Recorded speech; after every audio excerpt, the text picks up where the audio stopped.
आश्विन महीना सुहन गरियो एलखिन शेरो वाली मैया धूम मचैया अंगन मायो एलखिन शेरो वाली मैया धूम मचैया अंगन मायो एलखिन शेरो वाली मैया। आश्विन महीना सुहान गरियो एलखिन शेरो वाली मैया। आश्विन महीना सुहान गरियो एलखिन शेरो वाली मैया। धूम मचैया अंगन मायो एलखिन शेरो वाली मैया। धूम मचैया अंगन मायो एलखिन शेरो वाली मैया।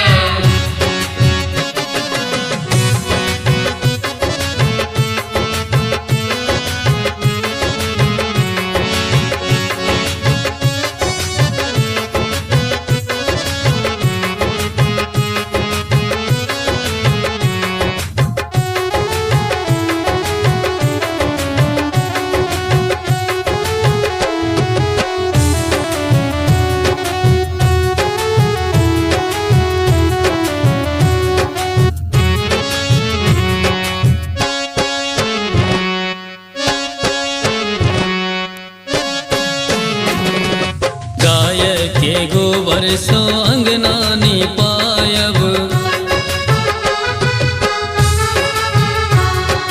गाय के गोबर सो अंगना निपायब, गंगा जल समा के चरण पखारब। धूप दीप नित दिन देखायब या एलखिन शेरो वाली मैया। धूप दीप नित दिन देखायब यो एलखिन शेरो वाली मैया। धूम मचैया अंगन मायो एलखिन शेरो वाली मैया। धूम मचैया अंगन मायो एलखिन शेरो वाली मैया।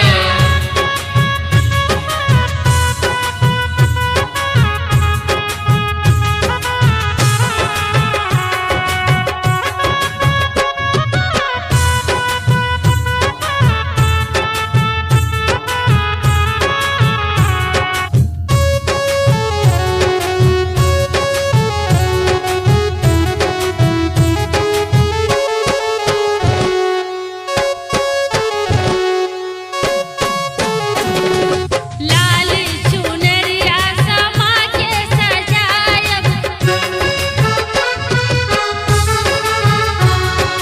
लाल चुनरिया समा के सजायब, सुहागिन समा के खोइछा भरायब। लाठी संग सिंदूर चढ़ायब ये एलखिन शेरो वाली मैया। लाठी संग सिंदूर चढ़ायब या एलखिन शेरो वाली मैया। धूम मचैया अंगन मायो एलखिन शेरो वाली मैया। धूम मचैया अंगन मायो एलखिन शेरो वाली मैया।